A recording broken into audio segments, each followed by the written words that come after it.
Welcome to Lawsuits and Lessons. I'm Steve Cooper. Thanks for joining us for a show where we talk to entrepreneurs and we get the skinny from them, the lowdown what goes on. How it's not easy work. You have to give your heart and soul, but it will pay off when you hit and start making it. But it might take a while, but it's very fulfilling. And my host, the main host, I'm just the guy who jumps on and looks pretty.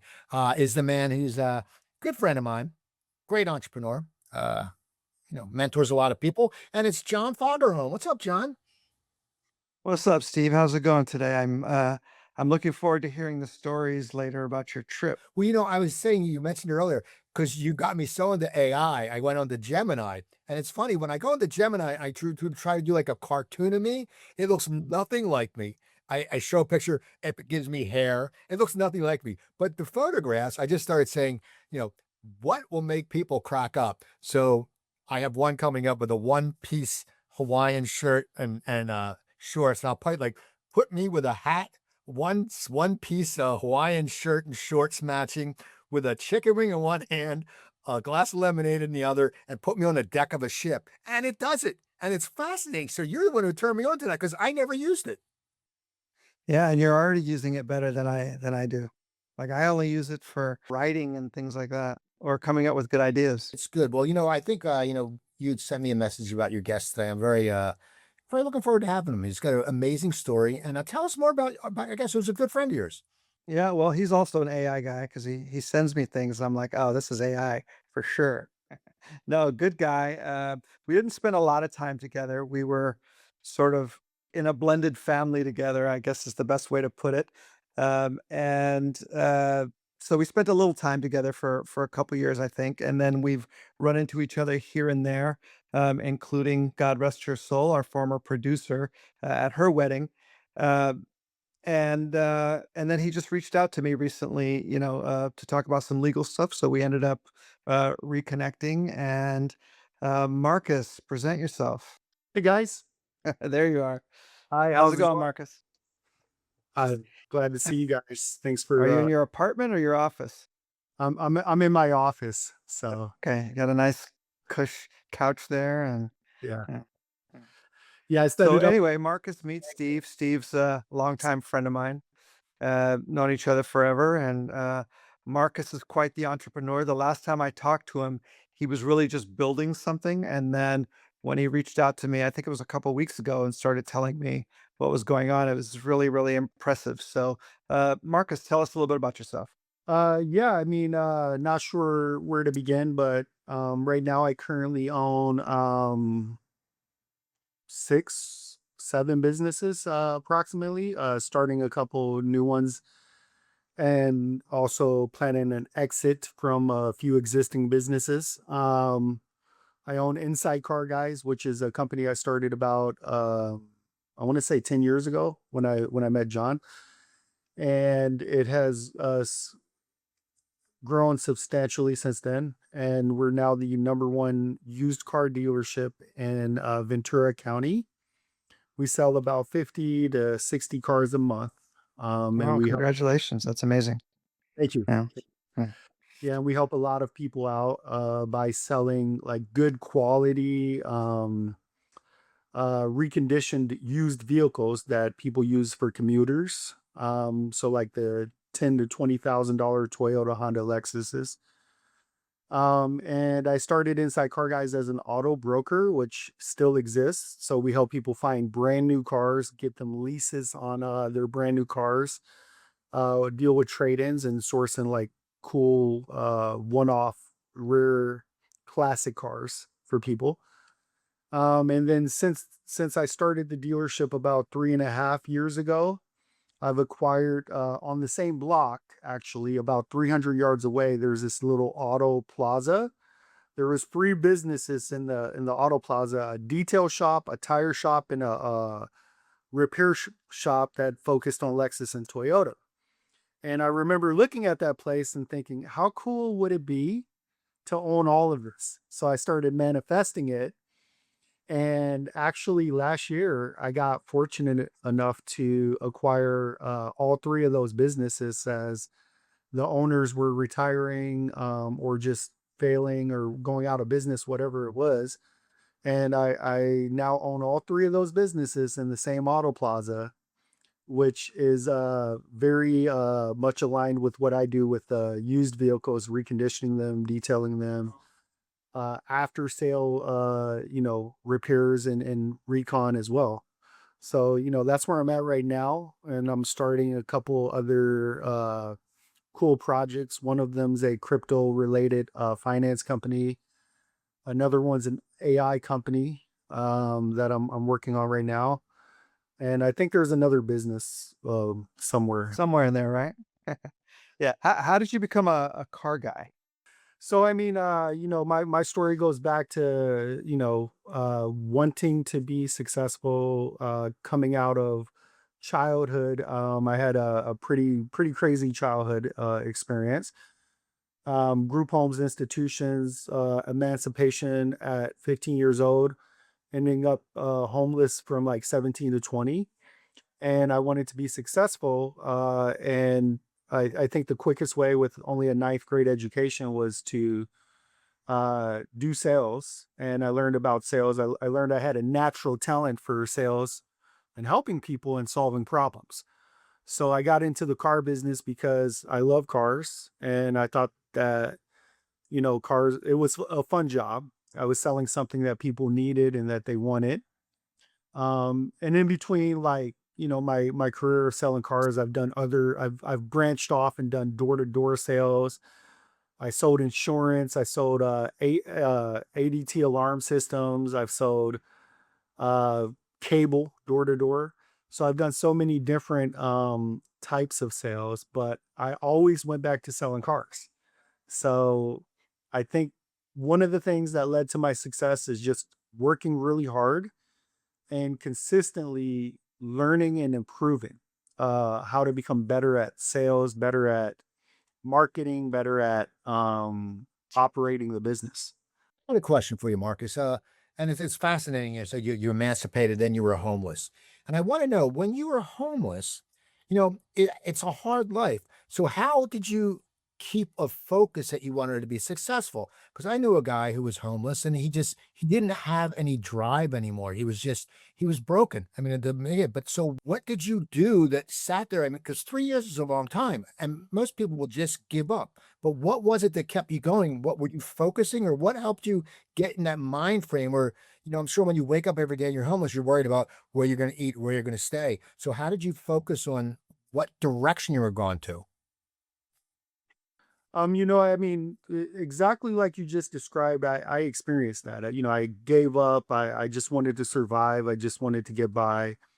The will to live was very small. And at any day I was just ready to call it quits. But visual, I think the biggest thing, and I learned about this a long time ago, is just visualizing the life that I wanted and seeing it like almost like a movie, like what my future could be, and wanting to be successful and wanting to get out of the streets. I actually was homeless in some of the most violent cities in the US and most dangerous places. So, not only was I struggling to survive by feeding myself and sleeping, there was, several attempts on my life and dangers that I had to face as well from the environment I lived in. So, it was really tough and really gloomy for a while. But then, I took little interactions and little meetings with people I call like my early angels that one lady was like, "Oh, you can stay with me. You're my son now." And I got to sleep on her couch for a few months while I started my sales career. And then I eventually got my own place and, moved on. And then for the first like I want to say about 6 years of my life, maybe eight, and throughout my 20s. I just wanted to survive. I had the potential to make a lot more money than I was making, but I'd make just enough to like pay my bills and have a little bit of extra money to, enjoy some luxuries. So what turned it around, Marcus? Was there like a particular moment where you thought, "Oh, okay, I could do this," or somebody pointed you in the right direction? Like, what was it that created that spark that put you in the right direction? I think it's when I met a woman. She was significantly older than me, but she lived in the suburbs and I lived in the inner city, and she started to kind of like spoil me and take me out to like fancy dinners and provide me like a taste of the other side. And then I said, I want this. I want this life. I want to be successful. I want to be wealthy. I want to experience stuff like this more often. So you So were a boy toy, huh? a little bit, yeah. Funny thing is, I'm guessing, I mean, when you're she probably doesn't know that she made an influence on you because you didn't sit there and go, "Oh," I mean, have you talked to her and tell her she made an influence on you? I haven't really spoke to her since I moved to California, which was in '09. But I'm yeah, I mean, maybe one day. I guess I just always assumed you grew up in California. I guess I never thought to ask. So where did you grow up? Midwest. So I was born in Wisconsin, moved around like almost every year. So we lived in all types of different states. Spent most of my time in Dayton, Ohio, Milwaukee, Wisconsin, a little bit of time in Chicago, Kansas City, Missouri, and a few other states around that area. So when it comes to, being an entrepreneur and your work ethic, and you seem, a lot of companies you're very successful now, do you think that being homeless and doing, having to worry about survival, I'm thinking that would help you great in the business sense because if you don't get a deal, you're probably like, well, big shit. I've been down much more of this. Has that helped your mind frame when you go into business? And does it make you give more of the not careless, but the attitude where it's like, you know what? If it doesn't work, I'm still not going to go back to where I was. Yeah, yeah, absolutely. I mean, besides that, early years, I started over. I started from scratch several times in my life. Basically starting with nothing. I think the last time I started with nothing was around 2013, 2014. And I basically started with, just some clothes and rented a room for $500 a month, to kind of like rebuild my life after a breakup with the woman I met when I moved to California. I was with her for 5 years. And I let her keep everything, all of the possessions we had acquired and the lifestyle, and I just got out of that relationship starting from scratch. Um, but yeah, it's definitely given me the edge on a lot of situations. For example, things that are like detrimentally stressful to a lot of people.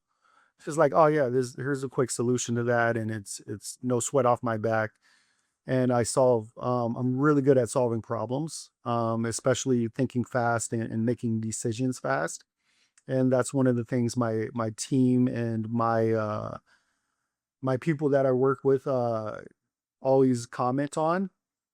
And then, the street smarts help. The endurance to the stress helps. The stress I deal with would probably wipe out 99% of the people out there on a day-to-day basis, because I deal with a lot and spread myself thin. But I look at it as a challenge, right? And, the it's like working out at the gym, right? The harder you push yourself, the more weight you add, the bigger your muscles grow. And it's like my mind muscle has grown so big, and I'm able to like, take on this immense amount of pressure on a day to day. Yeah. So 2009, what made you move to California? Uh, I was doing door to door sales, and I had this thought: no matter how far I've grown and climbed, I still had the friends from the old Marcus, the homeless Marcus, the young Marcus, the bad influences in my life, that kind of kept getting me back into that, like, trouble or danger or unsafe space.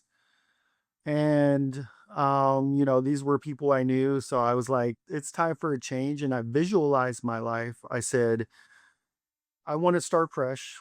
I want to recreate my life. I want to build a new, I call it like my top five or my closest five people because you're the average of your closest five friends. And I said, I want doctors, lawyers, CEOs, just like upper level, higher level, high society people as friends. And I want to be around those type of people. Instead of the people that I grew up with were, they were just like the most unproductive type of people to be around. Were they toxic? Yeah, they were very toxic. Criminals and just bad people and bad energy, and it's the type of people that'll tell you they love you, but then they'll steal $20 out of your wallet when you're not looking, or whatever. And talk trash about you when to their friends when you guys are like in a different group. So it was just not a, and then none of them were successful. None of them, I mean, even to this day, they still live with their mom, or they're in and out of prison, or of half of them have been murdered, unfortunately, or shot up a bunch of times. So, I still kind of keep in touch with them, but from a distance. So you moved to California. Do you move to LA, or where you decide to move? And where were you coming from? Were you coming from the Midwest to LA? Because being a door-to-door salesman in the Midwest must suck in the winter because you must freeze your ass off. But I mean, when you moved, where did you come? You moved from to LA? Yeah, so I ended up in Rancho Cucamonga.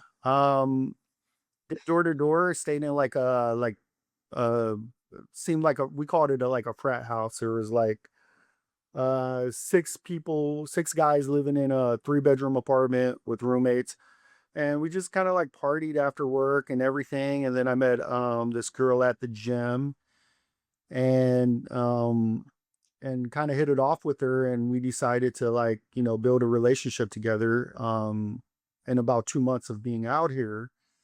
And then I decided I was going to go back to Milwaukee. I still have my life in Milwaukee, and I decided I was going to go back and pack up everything and move out to California and be with her and live with her. And I was with her for 5 years. Well, what's the why Rancho? That's a very odd place for someone that doesn't know I know, really. California to end up There's at. wine, there's the minor league team. There's the Hey, it's 15 freeway yeah, on the way and to it's hot. Vegas. It's hot, man. It's hot. It's just where they had the operation set up. It was a alarm sales company, door to door sales company, and that's where they had the house set up at, and the operation set up. So I lived in these apartments, which it was kind of nice. I mean, Rancho Cucamonga is the nicer area of Inland Empire. So that was kind of cool. We lived across the street from Victoria Gardens, or right around the corner from Victoria Gardens. And you go over there, you see like all these rich people with Ferraris and Lamborghinis and big monies. I think Rancho is where all the successful drug dealers out of South Central moved to at some point. Yeah, and also a lot of celebrities and athletes live there as well. So you moved to Rancho because of the alarm company. Now, when do you decide to get back into cars? What year and what made you get back into that? So I lived in Rancho, doing door to door, and then me and my girl moved almost immediately to Loma Linda, California. And then I chased an opportunity. I pivoted from alarm sales back to cable sales, and I chased an opportunity to start up my own office. And I moved to San Antonio, Texas for about a year, and '09, so '09 to 2010, around that area. And then I moved, and then the girl followed me out to San Antonio. I proposed to her. We didn't officially get married, but I proposed to her on the river walk out there. And then we moved back to Loma Linda, and she said, "Oh, I always saw you in the car business." I was like, "Hey, I used to sell cars. Let me go check it out." So door to door sales is really, really tough compared to like selling cars, because I'm knocking on someone's door, presenting them with an opportunity that they weren't even in the market 4 or 5 minutes ago, and then asking for their social security number and information. So I had to get really good at overcoming objections and understanding psychology and all of that to be really good at door to door sales. So I get back in the car business in 2010, 11-ish area. And I was just a superstar. I got back in the car business and I was the number one salesperson, month number one, and just everyone was just watching me like I'm a celebrity and I was doing really good. And then I wanted to be a manager, so I started chasing opportunities in management and growing in the car business. What made you a good what made you a good car salesman? Because I bought a car a while ago and the guy was just like he came up and then this old real old guy with like with these shoes, like those old men's shoes. He's like, "Hey, can I help you?" And he's got a vest on, like, and I'm like, dude, get away from me. And then they're lying, they're going, your credit's this. And I go, dude, look, it says my credit is 785. Well, no, it says 660. And I was about to say, screw you, but it was during the pandemic and there's a shortage of cars. And I had left the company I was working with that I had a company car. So I had to get a car. But I was like, I always think for a car salesman, if he just went in and you guys just talked to someone and you weren't like, if you weren't that a typical, like the copier salesman, if you weren't that a typical, double-breasted suit for copier salesman, if you just talk to them, and I think because you said you learned the psychology of people, you probably is that what made you good? Did you just talk to people instead of because you know that stereotype, when you're asking, you're asking, you're asking. What made you good? Yeah, I mean, you got it right on the money. I grew up in learning about car sales from the most experienced and best car salespeople. And one of the things I was always uncomfortable lying. I mean, I remember even in my early childhood, if I did tell a lie, I'd usually tell the person the truth right afterwards because I felt guilty. And I learned that a lot of the high earning car salesmen were full of shit. They were liars, and sorry for cussing them. But it's like I didn't want to follow that path, and I just was like, this is just a problem I got to figure out how to solve and not be like them. And then I thought about it, and I have like overwhelmingly contagious optimism, right? So it's like if you say no, I can't buy a car because of this, I'm gonna think of 10 reasons why you should buy the car that's stronger than your negative reasons on why you shouldn't buy the car. And I'm going to do that without like gaslighting you or lying to you, because the reason I think people lie in this business is because they're not smart enough to or clever enough or they're just too lazy to come up with a actual strong enough argument as to why that I used to call myself just a common sense maker. I just make common sense and then get to know people. It's like forgot who says this, but it's the guy who sells Manhattan on the TV show. It's like people hate to be sold, but they love to shop with their friends. So I became friends with everybody. And if you came in, I'd probably spend more time, like double the amount of time an average car sales person would spend with a customer getting to know them. But I become friends with people and like really try to help them solve the problem and be straight up with them, like, and even objectively. Like I remember telling people like, I don't think you should do this.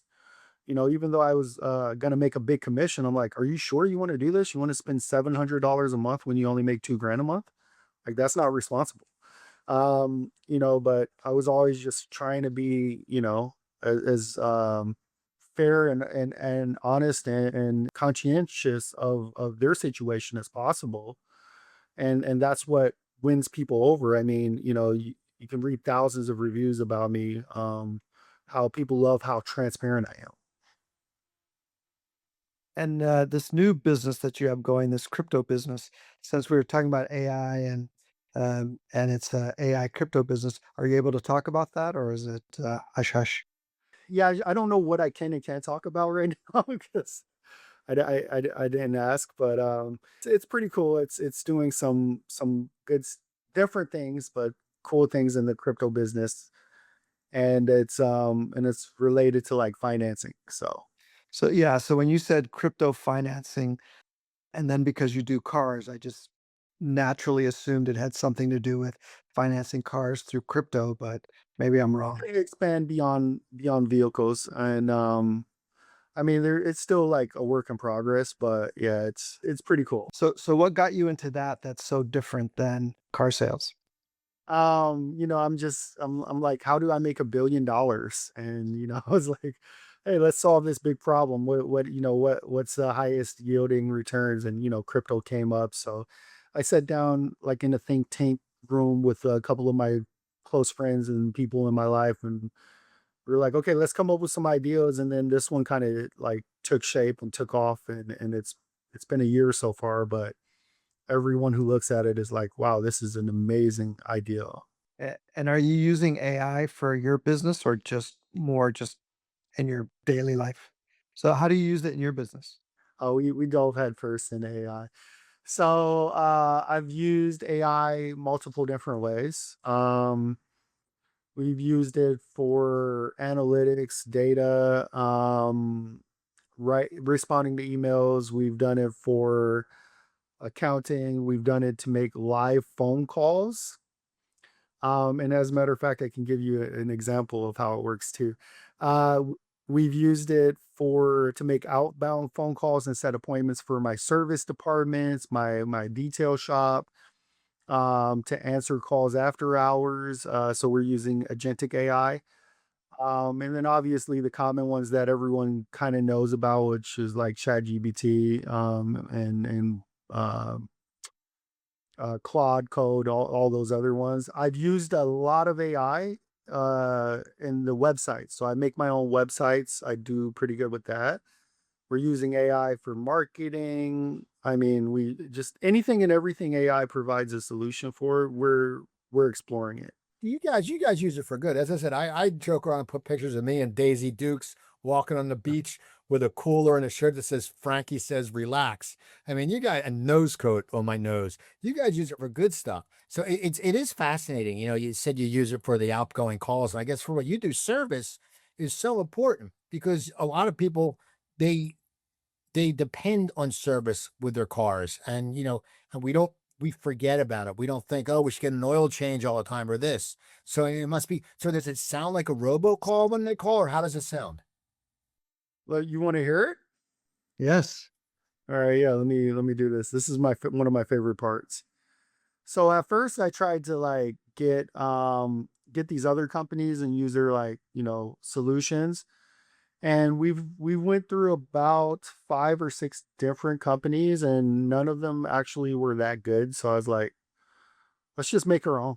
And I've got some geniuses on my team and some really smart people, and being a really big AI company. So one second, let me dial this in, see if you guys can hear it.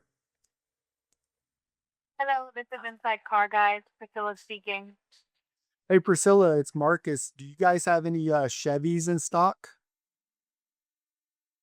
Let me pull up your file real quick. Let me see what Chevys we have in stock. We do the best everyday picks are a 2020 Colorado Crew Cab at $18,999, or a 2011 Equinox SUV at $4,999. Hey, I'll take the Equinox. I want the Equinox for $49.99, Priscilla. Yep, the 2011 Equinox is $49.99. Want to come see it today or tomorrow? I want to come see it right now. Awesome. Come on by. We're open until 7 tonight at 1280 Bury Road, Bury Park. Okay, put me down for an appointment. I'll be there soon. What time should I put you down for? 5:30. Okay, 5:30. What's your full name? Marcus Martin. I gotta go by. So that's AI. So that was pretty cool, but she would go from an American accent to like a Filipino accent. Like, Yeah, I know. I was like, wait a second, what's going on, man? Is there two people in the office? What is this? yeah, I was like, man, are you using Two girls, one people in the truck. Philippines? And Yeah, multiple personalities, right? I want to go back though to the car when said you're trying to get into management. Okay. So you move up into management, I'm guessing. When do you decide to leave? Because that's when, to me, when your entrepreneurial spirit really takes place, when you decide to leave and start your own business. What made that happen? because if you're a sales, if you're doing great, you're making good cash. I mean, salesmen make good cash. If you move to sales manager, you're making good money. So what made you, what was your, was some kind of epiphany where you said, okay, I'm burning out on this, but I'm still gonna go into cars? What happened? For me, it's, it's like I didn't like the politics at new car stores. I was making good money, and then, there's so much politics in games. It's like if you make good money one month, they're gonna change your pay plan and raise the bar. And then you gotta work harder to make the same amount of money that you made last month, even though you're like selling twice as many cars as everyone else, and you deserve it. And that's like one example. Other examples are, there's just so much distraction with drama. It's like the gossip, the stabbing in your back, the trying to steal your customers or your deals or your commissions all the time.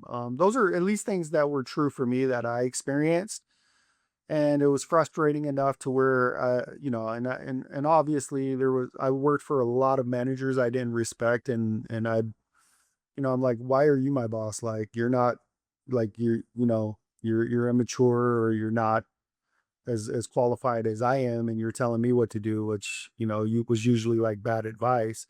So I just got tired of like all the noise in my head, and coming from my background with, my personal, like, you know, uh childhood, emotional PTSD, whatever it is.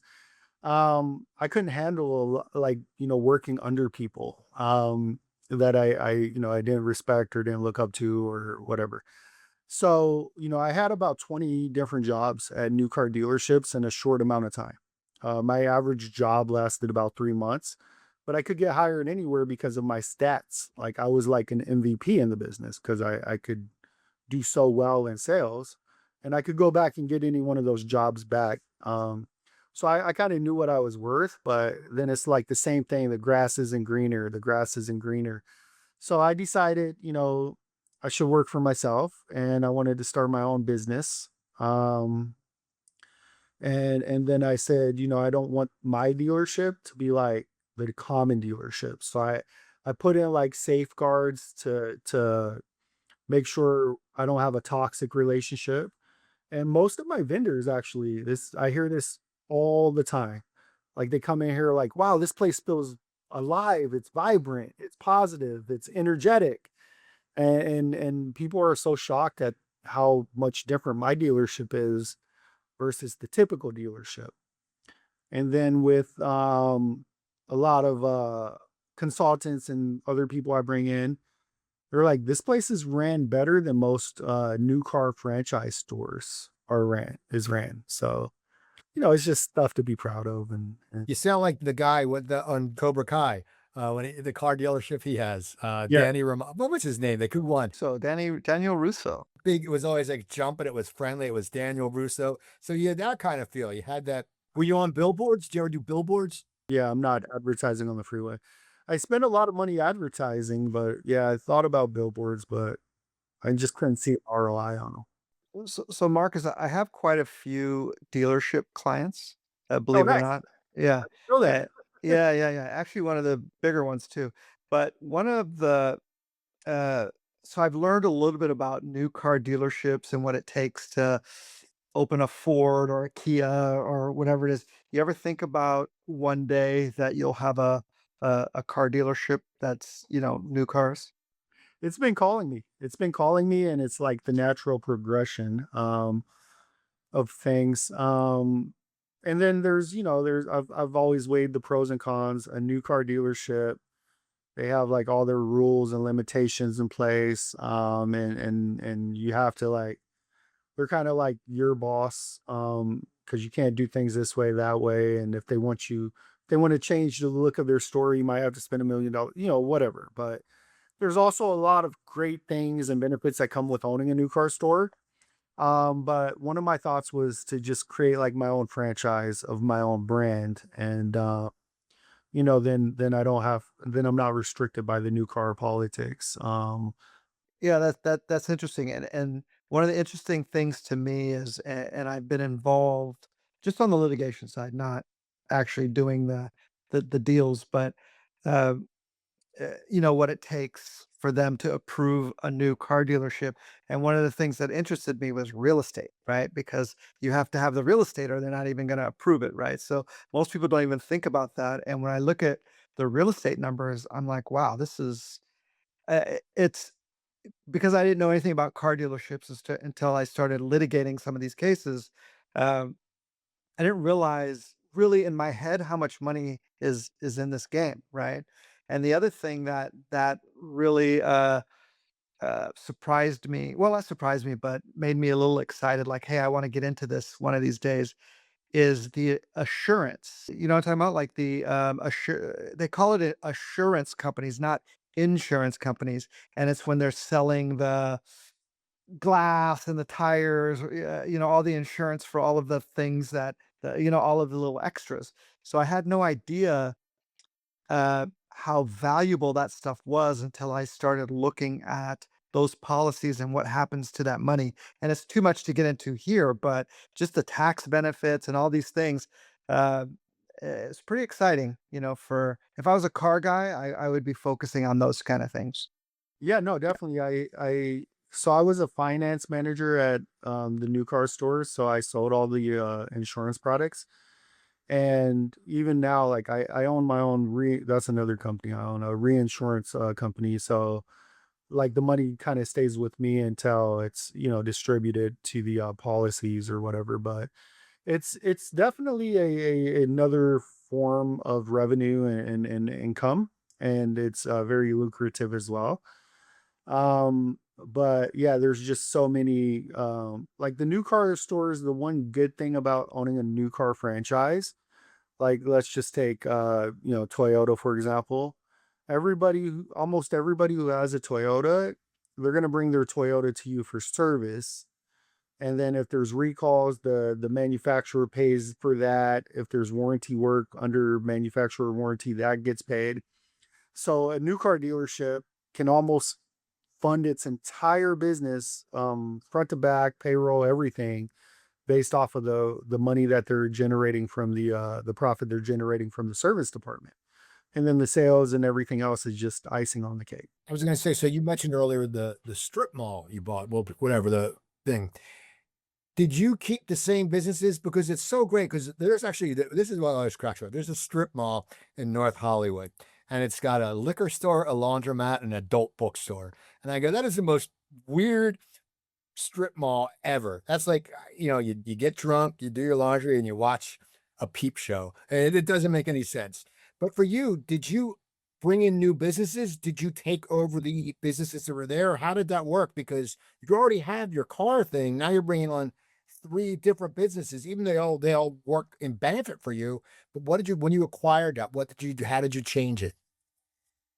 Well, one of them's California Tire. They went bankrupt, so I couldn't take over their business. I started my own. I call it Cal Tire and Auto Repair. So it's a similar name, but not the same business, or the same company, but everyone knows it as a tire shop. The other one's Star Automotive, which is Toyota Lexus focused. So I that one stayed the same. And then the other one was Supreme Detail, but that guy kind of had a bad reputation, so I changed it to Newberry Auto Spa because I live in Newberry, or it's all in Newberry Park of Thousand Oaks. So when did you, what year, we were talking about you financing and the new cars when you started your business. When you started a business, how long did it take you to get traction? Like, how long till you felt that you were confident to bring, that you were doing something right? I became extremely successful financially and business wise during the pandemic. During the pandemic, I was still focused on auto brokering. And it was really hard for people to go into a dealership and buy a car because the salesman just had a take it or leave it attitude, overcharge you, 10 grand on a Toyota Corolla attitude. And people would hire me as their advocate, as their auto broker, and I, help solve those problems. And then, so I already had that momentum going, and I made a lot of money, being like almost the last man standing, only auto broker, number one auto broker in the US. I was and I changed my structure, did some cool stuff. So I became very successful as an auto broker, and then I accumulated, enough cars and momentum to start the car dealership. And it's just every year has been like more successful, more successful, more successful. So I don't think that it took. I mean, yeah, it took a little bit of time to have the traction, but it was buffered because I was still doing heavily auto brokering cars while I was building the dealership on the side.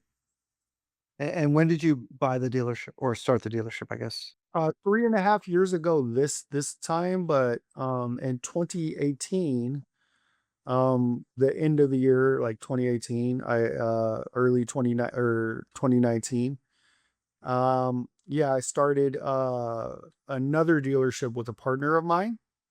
And that's where I learned like one of the most valuable lessons, which is get a contract, get things in writing. Because I took him at face value. He said, "Hey, I got this opportunity. I'm leasing this space. It's a car dealership. I don't know anything about starting or running a car dealership. If you come out here and help me get it going, we'll be 50-50 partners and I'll finance it all." So I already had a lot of momentum from my auto brokerage and my reputation, and I had a lot of customers. So I brought all of that to the table. I worked relentlessly for 6 months. I got it up and running. I called everybody I knew, all my friends, friends that own Toyota stores and other people in the car industry, asking for help and, social capital, and just trying to like, optimize it and get it running. And I did, and I got it running beautifully. He said, "Oh, we'll make like 40,000 a month and split that." I was like, "No, we're going to make 100 grand a month and split that." And he didn't believe it. So, once we started getting in towards like 80 grand a month, he got greedy and pushed me out of the business. And I had no recourse because I didn't have anything in writing. We didn't have any contracts in place, and I felt used. I felt taken advantage of, and a little depressed for a moment. And then I said, "You know what? I'm just going to take back control of my life and my circumstances." I guess that's like actually that is the last time I started from scratch, but I had a soft, landing pad because I had so much momentum. So, I got a place on the beach. I hung out for like a couple months, recharged, rejuvenated, and started Inside Car Guys, the brokerage again, and got it going. And I was more successful than ever. I got a job as a finance manager at Toyota, and I was making like 25K a month and just putting all of that money back into the business to get it going.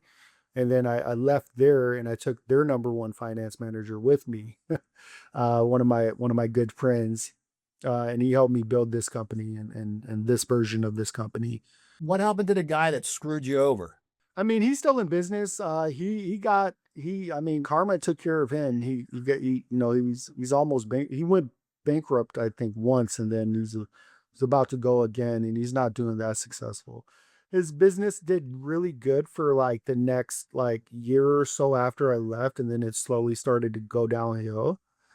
And my place is like 3 times bigger, 10 times nicer, better cars, better, service. The operating's better energy. So, you just kind of like fizzled out. I wanted to sue him, but I was like, that's too much energy, too much negativity, too much drama. Never is, I man. was I gonna was say, gonna say John, when John, because when you said there's no recourse, I was gonna say there's always John recourse, always right? says a good entrepreneur has a few lawsuits. Now, see that you could have had that Yeah, with John because it was like, yeah, even in hindsight, of course, we say that, but it's like it's funny yeah. because you can always do something. I'm guessing, John, would there be a case? Would there have been a case? Yeah, of course, because even if it was a handshake deal, like I always say, a contract just tells a third party, a judge, jury, whoever, what you guys agreed on, right? But how does he explain that you were there working? How does he explain the texts you guys sent to each other? How does he explain the emails? How does he explain you signing for things? There's all these things that it's just about gathering the evidence and telling a story. And if the story is, hey, we agreed on this, right? And there's very few things that require a written contract. Real estate that requires a written contract, an agreement for payment plans that requires a contract. But uh, a verbal contract is still a contract, right? It just doesn't have as much weight because it's harder to prove. And also the statute of limitations is lower, right? So on a written contract, it's 4 years. On a verbal contract, it's 2 years. So I don't know if it sounds like your statute of limitations already ran on this, but, and it looks like he's not doing well anyway. Why sue someone that can't do shit? Oops. Yep, I curse too. Unless you just want to kick him when he's down, and maybe he's a guy that deserved Yeah, that, kick him when right? he's down. So, I want you to kick him when he's down, man. Just yeah. go get him. Eh, I'm a eh, Scorpio. We don't get mad. We get even, man. Go. mm, I'll fly out there and I'll kick him when he's down, and he'll beat my ass because I'm scrawny. But it's all right. yeah. And Marcus, my thoughts, and this is just my philosophy. Obviously, it's that you were talking about karma, and Yeah. I'm a Christian, so I don't really believe in karma. But if you're talking about karma, I do believe that when you show yourself to be a soft target, then it keeps coming to you, right? But when you show yourself to be like, hey, I'll put up a fight. It's like a bully in school, right? They don't really want to fight, they just want to bully you, right? And as soon as you say, hey, yeah, I'm the kind of guy that will fight back, then you get less of that garbage, right? And I think that's the same in law, right? Hey, you sue because the guy wronged you, and then you get you're made whole. And then for some reason I've noticed, in my 25 years of doing this kind of work, is that the more you fight back, the less you get of that kind of stuff. But just my theory. I agree with you too, because that's been my thoughts lately is like, people, I've got probably like 6 or 7 lawsuits active right now against me. People see, they're like, oh, easy opportunity and this and that. But, my goal is to fight them all, even if I spend a lot more money on attorneys than to pay them, because then it just shows them that I'm not going, it's no point. And that's when you know you're successful, right? Because someone that's not successful, you don't get sued. There's no point, right? Yeah. So yeah, there you go. And it's sad that that's a measure of success, but unfortunately, in the United States, especially in California, it's a measure of success. Now, how long is your day, Marcus? Because you have the car dealership, you got this, you got this, you have new companies, you have a company you don't even remember. You said, "Oh my God, I got that company too." It's like when Calm was on. He's got all these companies. He just opened another company. How long are you in the office? 'Cause we always talk about this, the entrepreneurs. You do it for the freedom of not being a boss. But then you sit there and you go, your freedom shanks to this. Like what? How long are you at the dealership, or just dealing with putting out fires? How long does it work for you? How long are you working?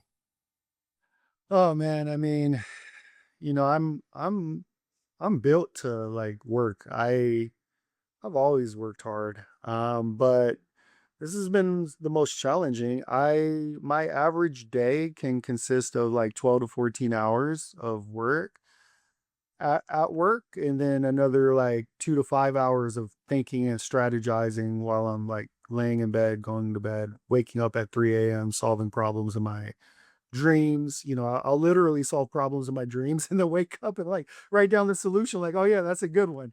You got to be careful. Dreams are odd, right? And you got to be careful because You you, got to you end up say solving an odd problem, huh? he says he wakes up at 3 o'clock with dreams when you're 45. Wait, you're 45, right? Wait 10 years. You wake up at 3 o'clock because you got to pee. And then you can't get back to sleep because your mind starts working. I mean, as you always think. Don't Yeah, yeah. drink water before you go to bed, Steve. Yeah, I have water next to me, man. I cough. It's a high blood pressure medicine.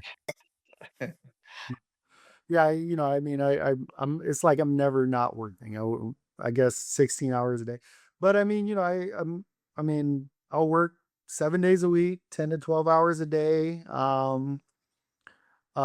love it. It's not work to me. It's my life. It's what I do. It's my passion. It's my purpose. And then, I'll find time to take my like girlfriend out to dinner or get out of the country for like, 4 or 5 days. Well, like once every like 2 months, I'll take a little like 3 day or 5 day or 10 day trip, whatever I can afford on the time. And even then, like planning up to that, I gotta work like an extra 3, 4 hours a day to like try to get caught up and get ahead. So when I do take that time, and I'm never off even on those vacations. The life of an entrepreneur. So you said something about purpose, which is interesting to me because later in life, I'm starting to think about that. Like, of course, I always thought my purpose was to employ people, right? Like, hey, I wanna just employ people. But now I've employed people and it's like, I don't think that was the purpose, right? So so I can't imagine that just work is the purpose, right? Because work is just a function to achieve something else. So have you thought about what the actual purpose is? Well, I always kind of go back to like what's fulfillment in life, right? Tony Robbins talks about it. We have four like main needs, basic human needs, which is significance. Everyone wants to be significant. We all want certainty. We all need uncertainty, and we all need love and connection. Those are the four like basic human needs. But then the two more that a lot of people don't get is and that's what I believe in, and that's what gives me purpose is constant growth. So I'm constantly challenging myself and learning, and like continuous education. And the other one is giving back. So I do a lot of giving back, whether it's mentorship, helping people become better at their job, or just helping them solve life problems. One of the things I haven't discussed yet is like, because of my like, upbringing, it's very important to me to like give back to the kids who are in the foster or in the system currently or aging out of the system. So we help three different local charities at James Storehouse, Casa Pacifica, and Raising Hope. And we either go half with them or whatever, on donating cars to kids who have aged out of the foster system. So they come to me and like, hey, we need a car for 5 grand, and it needs to be reliable, and it needs to be a Toyota, and it needs to look good. And I'm like, all right, so you need a $10,000 car, but let me get you one for five and contribute. And That's great, Marcus. The giving back part is really important, uh, because just accumulating things like, I mean, it's great to have things, and I've seen some of your cool fancy cars, and that's great because it makes you feel better and it motivates you to do more. But if you're not also giving back, at some point these things don't become that important anymore. yeah, I mean, it's not my stuff. I can't take it with me when I die. And we're here to make this world a better place and leave it better than how we found it is my philosophy. So I was going to say, we have to wrap up soon. John, I want you to give him a good question. Well, let's give him the question we always give, which is, if you were giving advice to someone young starting out and wanting to do what you do, what are the things you would tell this person? um find the best example of the person in your industry that you want to do. Find the very best person, the most successful person in your industry. Learn from them, mentor from them. And if they're not willing to like teach you, take notes, study them, and try to become better than they are. Work harder. If they work 12 hours a day, you work 13. Do your best. And then, even if you don't like, what do they say, land on the stars, you end up on the moon or the clouds or something. Yeah, shoot for the stars and you may hit the moon or something like that. Yeah, yeah, yeah. So positive role models, and then there's never any idle time. You're just always doing something. You're either learning or you're growing. One of the big differences between me and every other salesman I've ever worked with, and the common denominator, is they'd stand around, share stories, and kill time while there was nothing to do. I was always busy. I was looking for the next customer, I was finding customers or I was making sales. I never stood around or never hung out with the common crowd. Yeah, that's awesome. And Marcus, I've interviewed a lot of people. I've probably, I don't know, had 1,000 clients by now, and they're all entrepreneurs. All my clients, all my friends are entrepreneurs, but I've never heard anyone say what you just said about mentorship. Usually, it's kind of the similar what they say about mentorship, but I've never heard anyone say, find that person that you want to be a mentor and then basically be their competitor, right? So figure out what they're doing and then if they're working 12 hours, work 13 or whatever. I never even really thought of it from that perspective, but that's pretty good. That's actually pretty good advice there. Yeah, become the student that outshines the master. Yeah, that's awesome. This has been great. So how can people find your what's your website for the cars? Now, are you only in California or you do it everywhere? Well, I'm nationwide as an auto broker, and we actually ship a lot of our cars out of state. So we're sending cars all over the country all the time. And it's Inside Car Guys. The name, quick story about the name. I'm an inside guy. I wanted to be your inside guy because I know the business, and I'm a car guy. So I came up with the name Inside Car Guys. So I'm an inside guy, car guy, inside car guys. Hopefully it's easy to remember. .com, and then go to used car inventory if you want to browse my inventory. And then the other websites are Star Automotive and Cal Tire, but those are more for local customers. But yeah, nationwide, I can help anyone get a car, and I can ship my cars all over the country. And we've done a few international transactions by now.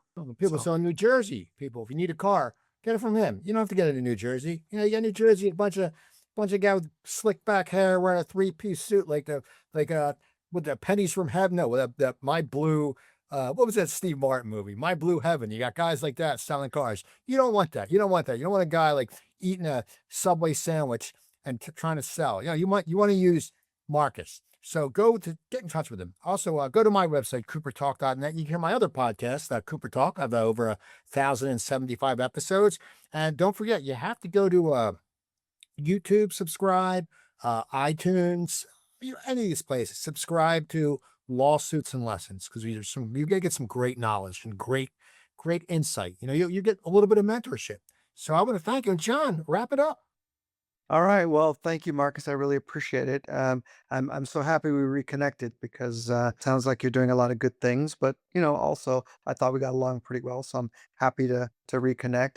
Steve, thank you for always keeping it going, and to everybody out there, be productive. I got to thank our producer, Kat, so she talks to me next week, because she didn't talk to me because I didn't mention her last week. So, Kat, thank you for producing the show. People, thank you. John, thank you. Oh, nice to meet you. Thanks, John. Thanks, Marcus.